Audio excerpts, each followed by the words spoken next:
Eu me chamo Marcelo Ganzella, sou professor de língua portuguesa da educação básica desde 2002, trabalho com educação básica.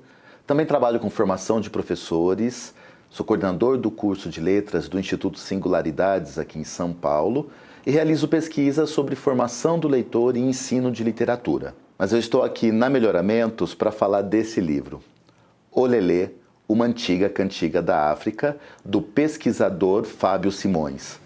Fábio Simões é um grande pesquisador em musicalidades africanas e o resultado da sua pesquisa gerou esse projeto editorial.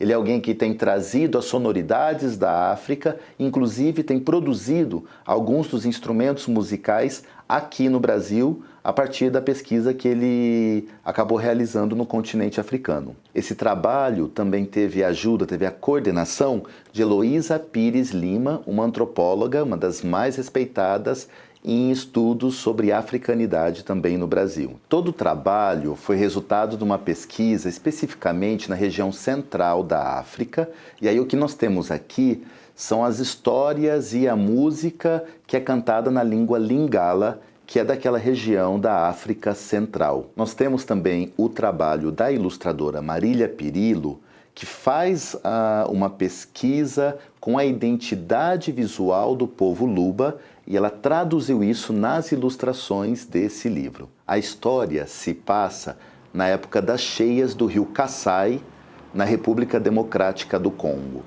É nessa época, quando o rio sobe, e que as pessoas precisam deixar a parte mais baixa e precisam buscar as áreas mais altas à beira do rio para poder se proteger da cheia.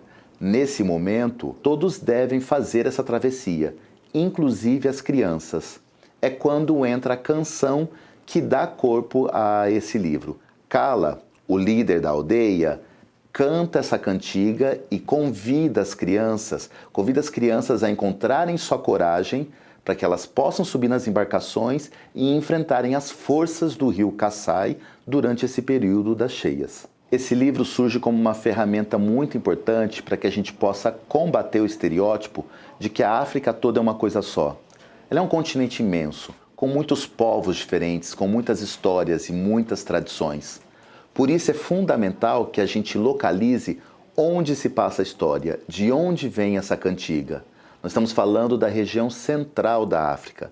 Nós estamos falando de uma tradição dos congoleses de oralmente incentivarem as crianças e estimularem a coragem nas crianças para que elas possam enfrentar as forças da cheia do rio Kassai. O autor, ao criar uma história que explica a origem da canção Olelê, acaba nos trazendo vários elementos que são muito importantes, são fundamentais para algumas culturas africanas, como, por exemplo, o respeito à palavra do mais velho, né? Isso a gente percebe na história. O quanto a palavra é sagrada e a própria relação com a natureza é sagrada. E, por fim, os valores da própria musicalidade na vida e nas culturas desses povos africanos. Entrelaçando prosa e poesia, o autor vai nos brindar com essa aventura de vencer as águas, vencer a natureza, ao mesmo tempo que nos apresenta elementos como o cenário, os personagens,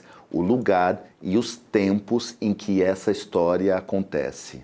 Temos então uma narrativa cheia de cores e sonoridades que acaba atraindo os menores, seja pela própria história e que eles vão ficar fascinados querendo descobrir o que vai acontecer, ou seja pela própria sonoridade da canção e pela curiosidade de poder cantar e ouvir uma canção dita e cantada numa língua tão diferente e tão distante da nossa própria língua. Essas características do livro atendem a uma das habilidades no campo literário da BNCC dos anos iniciais do ensino fundamental. Ler e compreender com certa autonomia textos literários de gêneros variados, desenvolvendo o gosto pela leitura. Além disso, o trabalho com a própria cantiga do livro atende também a uma outra habilidade da BNCC, mostrando todo o potencial multidisciplinar desse próprio livro. Apreciar poemas e outros textos versificados,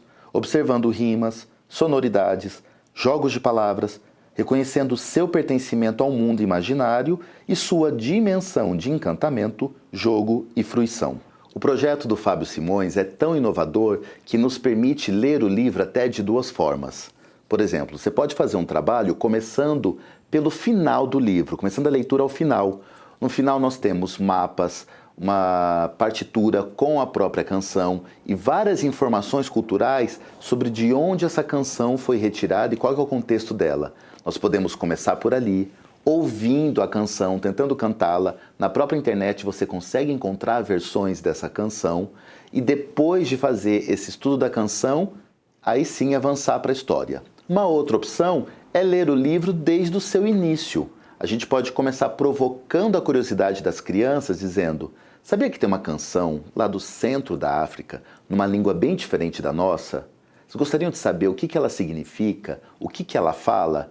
E a partir daí convidar as crianças a descobrir a história dessa canção. No campo visual, seria muito interessante explorar todas as ilustrações. Nós temos uma riqueza no trabalho de ilustrações, como por exemplo, momentos em que a ilustradora faz um zoom no rosto de um dos personagens, ou como há uma exploração dos elementos gráficos e como esses elementos gráficos se relacionam com a própria história.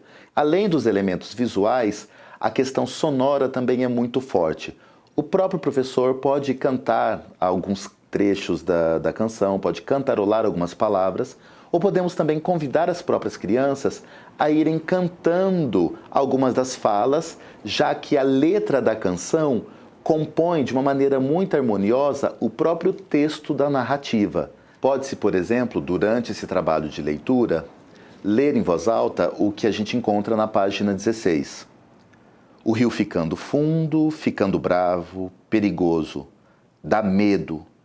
Cadê coragem para a travessia?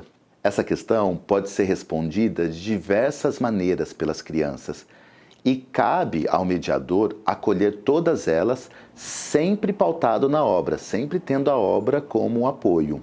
No modo de ser Kassai, o relacionamento entre gerações não pode perder seu equilíbrio, assim como as embarcações durante a correnteza.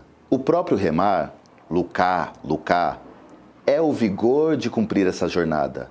Não cabe medo nessa embarcação de remadores inflados, corajosos. É a harmonia entre o uno e o todo que vai fazer com que a jornada seja realmente cumprida. Outro momento interessante para a mediação é lembrarmos lá na página 10, quando Kala diz que prestar atenção é o jeito mais rápido de aprender. As crianças estão na roda e todas precisam ficar atentas para realmente conseguir aprender, ouvir as palavras de Kala e juntas conseguirem realizar a façanha da travessia. Veja como aqui é um momento de aprendizado importante para as nossas crianças.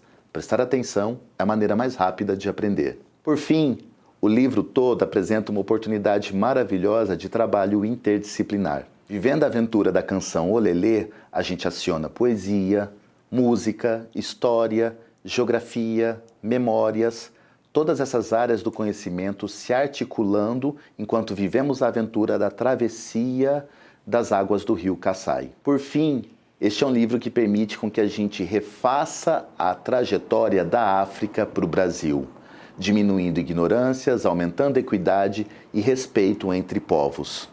Não é fantástico que crianças cantando uma cantiga do outro lado do oceano nos possam ensinar tantas coisas? Eu acho que sim. O que vocês acham? Bom trabalho a vocês!